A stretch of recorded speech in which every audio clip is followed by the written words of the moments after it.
الشخص هذا موجود عندنا وتحت قبضتنا. نعم تمام، هو تحت قبضتكم، لماذا لم نشاهد له صورة؟ لماذا لم نشاهد له مقطع فيديو حتى زي ما قال السيد يطمئن الليبيين ان السيد هذا موجود عند الثوار وفي قبضة الثوار؟ أول شيء نمسي على الأخوي المتصل شنو اسمه؟ نعم سيد محمد. سيد محمد. أول شيء احنا مع الدولة ومع تأسيس الدولة. نعم. وليس عثرة أمام الدولة، يتفضلوا الدولة في أي وقت. أنا كعبد الله ناكر وكمجلس ثوار طرابلس اللي تبيه الدولة احنا مستعدين. هم بس ما هم شن يبوا يقولوا لنا شن يبوا، احنا مستعدين.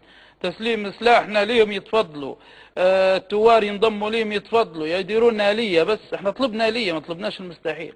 اعطيني آلية كيف ننضم وانا مع الدولة قلبا وقالبا. يعني انت حسب كلامك زي ما بكري قلت اليوم قبل غدوه ننضم ما نتوى من الليله انا يتصل بي واحد من الوزراء يقول لي غدوه نحول للمجموعات اللي عندي نحولهم لعنده. نعم. هذه مساله اني واقف عثره. هذه بالنسبه لموضوع عبد الله السنوسي. عبد الله السنوسي احنا تقريبا قلنا تحت يد الثوار. يعني لحظه بس، يعني هو مقبوض عليه. مقبوض عليه عبد الله السنوسي. لو طالع برا راهو واحد كاتب بيان حتى. طب ليش ما جاش حتى الصوره ليه؟ شوي انا نعطيك ليش انت سالتني خليني نجاوبه. عبد الله السنوسي هذا شخص خطير. نعم. وشخص غير عادي. نعم. والتحوطات الامنيه نتاعها يجب ان تكون غير عاديه. هذه اول نقطه. ثاني نقطه، عبد الله السنوسي عنده حقائق لو يطلع للعالم وللقانون الدولي. ليبيا تقعد تدفع عمرها كله. ليبيا انا مانيش عادي نقدر نصور جنبه غدوه نجيب لك صوره مستعد وننشر. يعني انت قلت مستعد انك تجيب صوره؟ اي اني مستعد، لكن في اشياء ما بتترتب. كان انت اللي بين ترضوا انكم تقعدوا تدفعوا في كلام هذا الشخص، لان هذا بيتحاكم دوليا. هذا بيتحاكم دوليا، ولو اعترافاته وصلت للمحاكم الدوليه ليبيا زي ما الاسرائيليين قاعدين المانيا اليوم اللي تحصلوه من نفطكم بترولكم حتى لوكربي حتى تعاود لكم من جديد. وهذه نقطة لازم يفهموها الليبيين. يعني تأكد أنت من جديد أن السيد عبد الله موجود عندكم مقبوض عليه؟ عند الثوار واللي عنده عبد الله السنوسي يطلع. أنا مش ملزم سيد عبد الله، لكن الشعب الليبي بيقول به طب نبغوا الصورة ليه؟ شنو يدير بها الصورة؟ لا بس سيد عبد الله معلش خلينا نتكلموا أنا نقدر حتى نطلع على الهواء نقول غدوة عندي السيد أنا ماسك عبد الله السنوسي. قول يا سيدي. لكن يعني أنا قلت لك جيب العكس. أنت شو تبي فيه عبد الله السنوسي؟ أنا عندي هذا قاتل الليبيين والليبيين يبوه. شدة. لا هم هذا شدة وخلقت اللي بشدة. أنا عندي وشادة أنا اللي أتحكم فيه الموضوع. هو أمريكان جوني عليه عبد الله طبعا طلعوا. سيد عبد الله وكان ما ناس واحد يقول في مالي اطلع في مالي دير لنا اتصال ترى من مالي هو. ديروا اتصلوا به. الدولة الليبية تتصل بحكومة مالي كان في مالي بيقول لهم عندنا.